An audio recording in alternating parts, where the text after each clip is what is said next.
morning, my name is JR, and today I'm going to be demonstrating how to do an occupied bed making. First and foremost, the first thing that you have to do is to make sure that your hands are clean to avoid spreading of the microorganisms and infection. And then you have to gather all the materials that we need, including the disinfectant solution, wipes, gloves. We also have our linens, the bottom sheet, rubber draw sheet, cotton draw sheet, pillow case, and the top, and then the top sheet. So after gathering the materials, you may now go to the room you're assigned to change the linens. And then once you enter the room, you have to make sure that the room is well lighted and has good ventilation. And then you also have to adjust the bed to its working level to avoid straining at your back and for you to have a proper or good body posture. After doing that, you may start arranging the linens according to its use. So since we're going to be applying first the bottom sheet, it should be placed above all the linens. Okay, followed by rubber draw sheet, cotton draw sheet, pillow and pillowcase, and then the top sheet. After arranging the materials according to its use, we can now start cleaning or disinfecting the bed. So we're gonna wear our gloves first. This is to protect yourself from getting microorganisms and infections because this bed was used by the previous client or previous patient. Okay, so I'm wearing my gloves now to protect myself. Assuming that this is worn properly. Okay, I'm wearing the other one.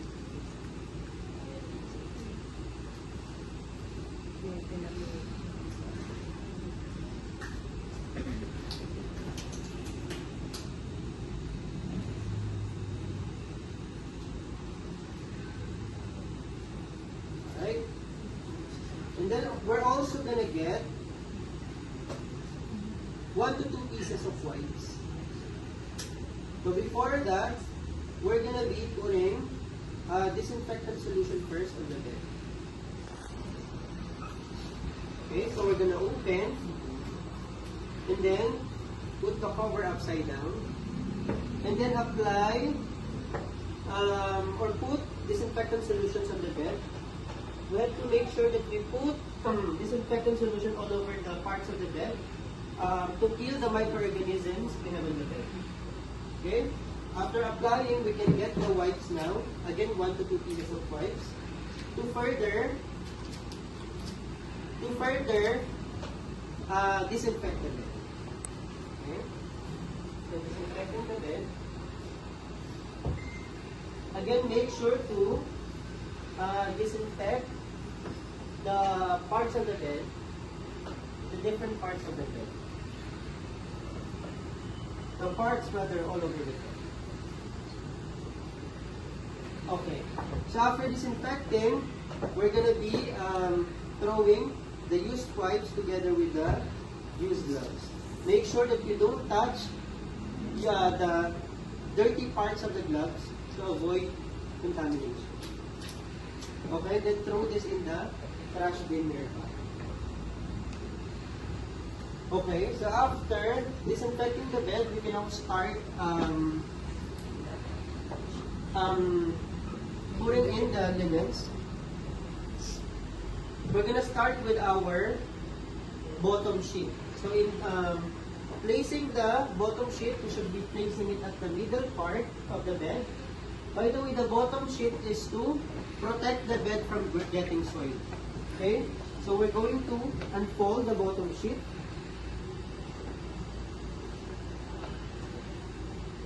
Okay?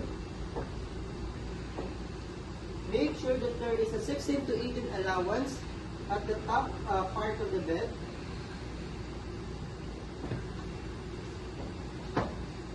Again, 16 to 18 allowance at the top part.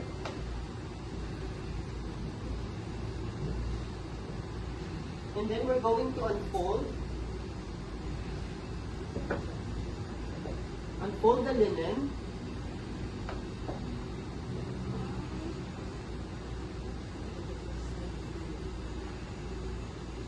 And then we're gonna pan fold. Pan fold.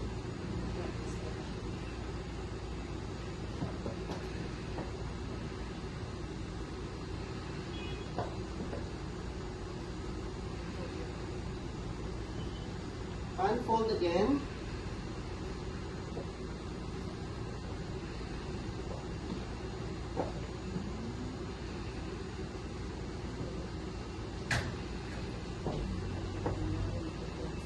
And then we're gonna top the top part of the linen and the bottom part of the linen. So we're gonna start at the head part.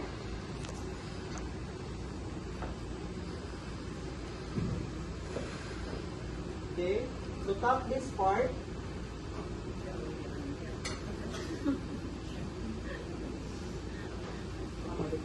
Pull your hem. Pull your hem.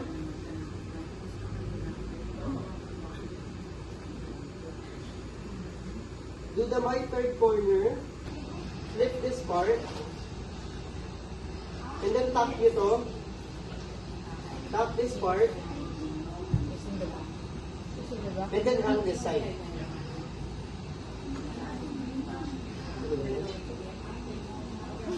Hang this side. And then do the same procedure at the bottom part of the bed. So tap this part.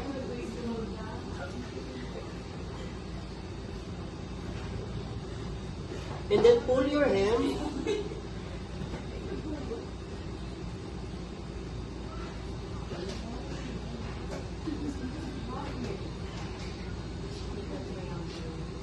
And then make a triangular. And then tap this part. And then hang. Tapos, this hang part should be tapped. So we're gonna start at the head part of the bed. So one hand will lift. One hand will lift. And then one hand will tap. One hand will lift. One hand will tap. One hand will lift. One hand will tap. One hand will lift. One hand will tap. One hand will lift. One hand will tap. Okay? And then after applying the bottom sheet, we're gonna applying now the rubber draw sheet. So we're gonna place it again at the center part of the bed. The purpose of us using the rubber draw sheet is to protect or to for patients who have secretions, to protect the bottom sheet from getting soiled. So we're gonna be unfolding.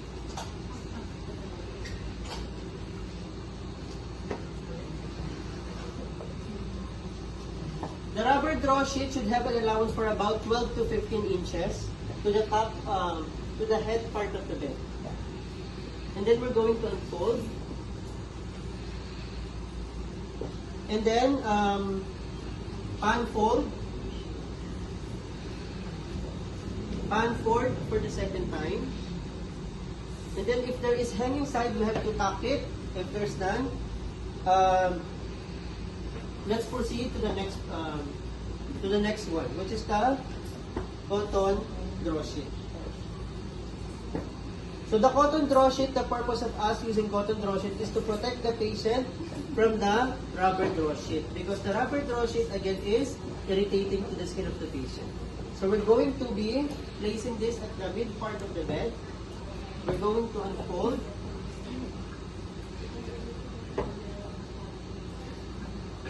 There should be a 2 to 3 inches allowance from the rubber draw sheet.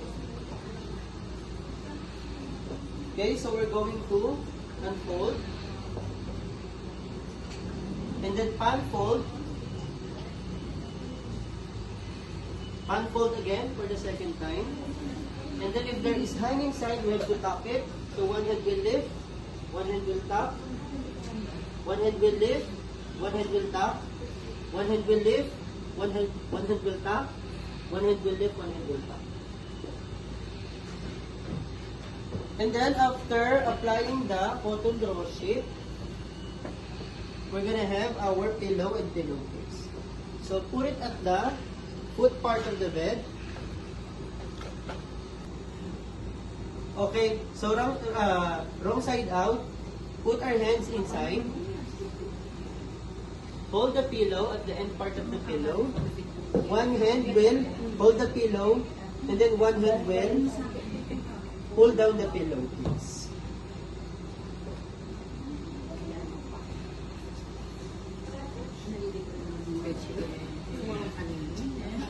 Okay, if there is zipper, we have to zip it, we have to close it. And then the pillow should be placed away from the window and door to avoid contamination of the pillow. So since our window is located there, we're going to position our pillow like this. We're going to put it first at the side part of the bed, since we're still going to be pulling or grasping our other sides of our linens there. Okay? So after doing that, we can now go to the other side of the bed. And then we're gonna, again, pulling or stretching our linens. We're gonna start at the bottom sheet. Okay? So pull or stretch our bottom sheet. And then do the same procedure. Do the same procedure that we have done on the other side. So let's start from the head part of the bed. Pull your hand. Okay. Do the third corner by making a triangular shape. And then tap this side, and then hang. Do the same procedure at the bottom part of the bed. Pull your hem. Do the third corner, 45 degrees. Tap this side. Yun. And then hang. And then, tap the hanging side, starting from the head part of the bed. One hand will lift, one hand will tap, one hand will lift, one hand will tap, one hand will lift, one hand will tap, one hand will lift, one hand will tap, one hand will lift, one hand will tap. Okay. And then after fixing the bottom shape, we're now going to be stretching or pulling our rubber drawstring. Okay, again, if there is hanging side, we have to tap it. Since there are none, we're going to move forward to pulling our cotton drawstring. Since there is hanging side, we have to tap it. Again, one hand will lift, one hand will tap, one hand will lift, one hand will tap, one hand will lift, one hand will tap. And then we're going to place our pillow at the center part of it. Alright, then let's move on to applying our top sheet. So in placing our top sheet, we're not going to put it at the center, but at the 3/4 part of the bed. Okay, so we're going to unfold. By the way, the purpose of us using top sheet is to protect the patient from cold weather. Okay. And then unfold. Unfold.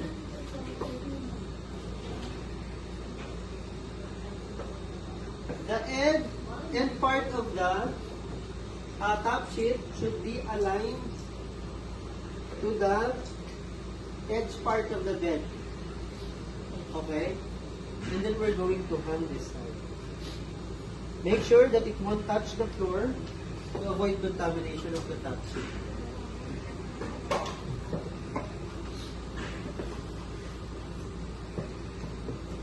Okay?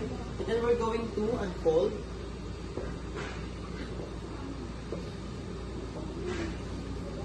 And then unfold. Unfold. Unfold again.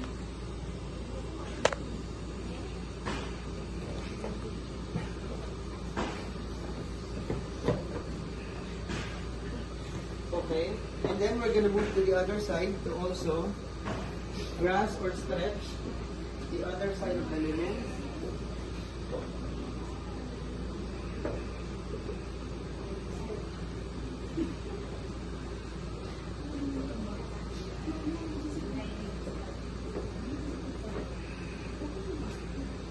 Okay?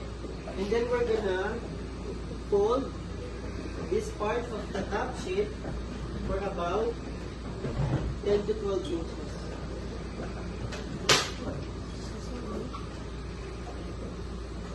And then we're going to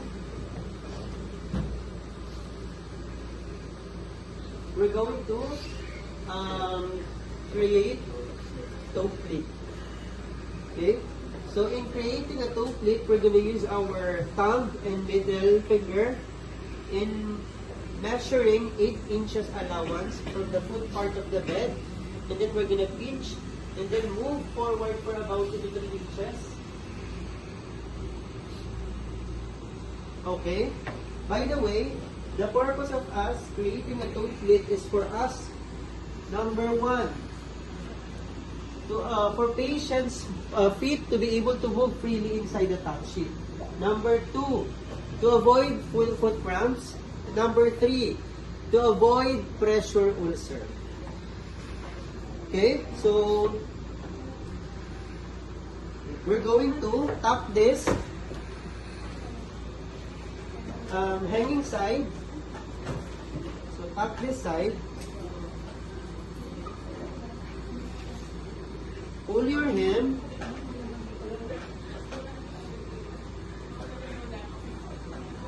Pull your hem and do the third corner, 45 degrees. And then tap this side. And then hang. Okay? Do the same procedure on the other side. Okay? Tap this part. Pull your hem.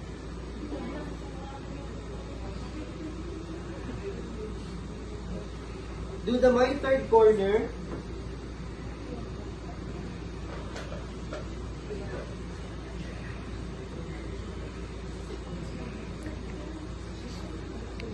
Do the third corner, 45 degrees.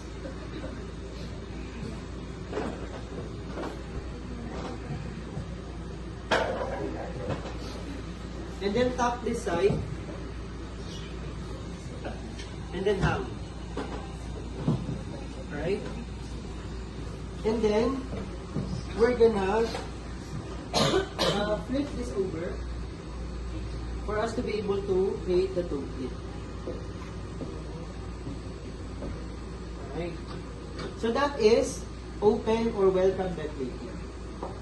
Again, this type of bed making, open or welcome bed making, is for clients or newly admitted clients. And then the next type of our occupied bed making is surgical bed making. Surgical bed making is for post-op clients who just had their operation. So clients who are supposed to be transferred from operating room to this type of room. Right? So in doing the surgical bed making, what we're going to do is to remove the pillow first, because doctors' recommendations or advice, let's put the pillow there first, is a patient is supposed to be in a lying position or flat position. Because, number 1, to avoid nausea. Number 2, to avoid vomiting. Number 3, to avoid a spinal headache.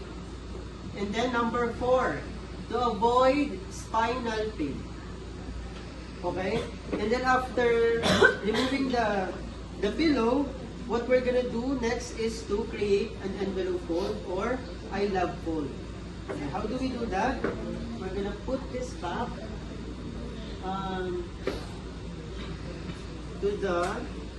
aligning it to the head part of the bed, and then we're going to untuck this part of the linen. Untucking this part, and then we're going to create an envelope fold.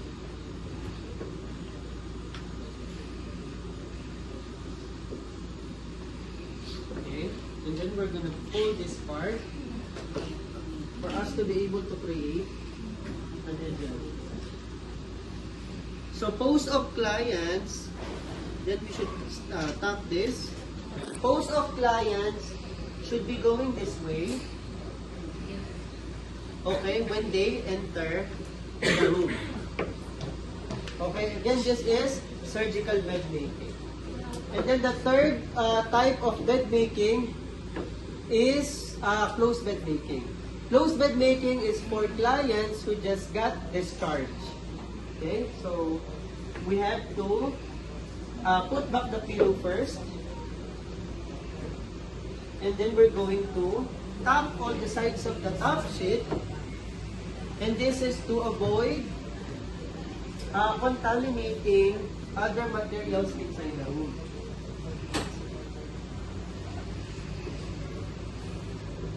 So tap this side of the top sheet. One hand will lift, one hand will tap. Also the linens at the foot part of the bed.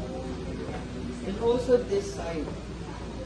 One hand will lift, one hand will tap. One hand will lift, one hand will tap. One hand will lift, one hand will tap. One hand will lift. Okay, and this is again the third type of unoccupied bed making. Again, we have three: welcome bed making or open bed making. Then the second one is surgical bed making. And then the last one is the closed bed making. So after changing the linens, you can now go back to your working unit. You have to make sure that you wash your hands and then report that you are done with the procedure with your nursing supervisor or head nurse.